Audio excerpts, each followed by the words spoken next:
രാജേഷ് വിളിച്ചിട്ട് പറഞ്ഞില്ലല്ലോ, ഒന്ന് വിളിച്ച്. സാറ് വിളിക്കണല്ലേ ചേട്ടാ?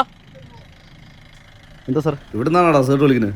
പിന്നെ ഇവിടുന്ന് സിഗരറ്റ് മേടിച്ചിട്ട് ഞാൻ ഇവിടെ പോയിട്ട് വലിക്കാനാണ്? ഇത് ഇത്രയും പബ്ലിക് പ്ലേസ് ഇരിക്കുമ്പോഴത്തേക്കാണ് നിങ്ങൾ ഇവിടെ തന്നെ ഉണ്ടാകണം നിനക്ക്. പിന്നെ ഈ സിഗരറ്റ് വെച്ചിട്ട് ഞാൻ ഇവിടെ പോയി വലിക്കുന്നത്? നീ വീട്ടിൽ പോയി വലിയടാ. പിന്നെ 10 രൂപയുടെ സിഗരറ്റ് മേടിച്ചിട്ട് 200 കിലോമീറ്റർ അപ്പുറത്തുള്ള എൻ്റെ വീട്ടിൽ പോയി വലിക്കാം. ഇത് പോകാറ നീ ഞാൻ വിഷ്ണുള്ളടാ. അവൻ്റെ കൊണയടി അങ്ങോട്ട് തീർത്ത് കൊടുക്കുക സാർ, ഒരു പെറ്റി കൊടുക്കും. പെറ്റിയല്ലേ? എനിക്ക് കുഴപ്പമില്ല, ഞാൻ അടച്ചോളാം. എന്നാ നീ അടക്കി കൊണ്ടുപോയി അടച്ചോ. പെറ്റിയല്ലേ, ഞാൻ അടച്ചോളാം. സിഗരറ്റ് ആടാ. 20 രൂപയുടെ സിഗരറ്റിന് 200 രൂപ പെറ്റി അടിക്കാൻ അറിയാമെങ്കിൽ എനിക്കിത് വലിച്ചു തീർക്കാനും അറിയാം. സാറേ, ഈ ഇതുപോലുള്ള കടകളിൽ സാറ് സിഗരറ്റ് വയ്ക്കുന്നുണ്ടല്ലോ, നമ്മൾ ഈ സൈഡിൽ നിന്ന് വലിക്കുന്നതാണ് പ്രശ്നം. എന്തുകൊണ്ട് സ്മോക്കിംഗ് കോർണർ കൊടുക്കില്ല? ഇല്ലടാ, പിന്നെ പോലുള്ളവർമാർക്ക് വലിക്കാൻ വേണ്ടിയിട്ടാണല്ലോ തള്ളിത്തരാൻ ഞങ്ങൾ കൊടുക്കാനുള്ള സർക്കാർ ഞങ്ങൾ ശമ്പളം കൊടുത്ത് വേണ്ട. എന്നാൽ വിൽക്കാൻ ഞങ്ങൾക്ക് വലിക്കാനും അറിയാം. ഇനി 200 കിലോമീറ്റർ അപ്പുറത്തുള്ള വീട്ടിൽ പോയി ഞാൻ വലിക്കാം സിഗരറ്റും കൊടുക്കുന്നുണ്ടാ. മുടടാ മുട കാണിക്കണടാ. സാറേ, മുട ഇങ്ങോട്ട് ഉണ്ടാക്കുകയാണെങ്കിൽ അങ്ങോട്ട് കാണിക്കാനും അറിയാം. സാർ സ്റ്റേഷനിലോട്ട് ഇത് തൂക്കിക്കൊല്ലൊന്നുമില്ലല്ലോ, പെറ്റി അടിച്ചില്ലേ? ഞാൻ ഒരാളുടെ മുഖത്തോ ഇല്ല, നട റോട്ടിലൊന്നും പോയിട്ടൊന്നും അല്ലല്ലോ വലിച്ചത്, സൈഡിൽ ഒരു കോർണർ നിന്നിട്ടല്ലേ വലിച്ചത്.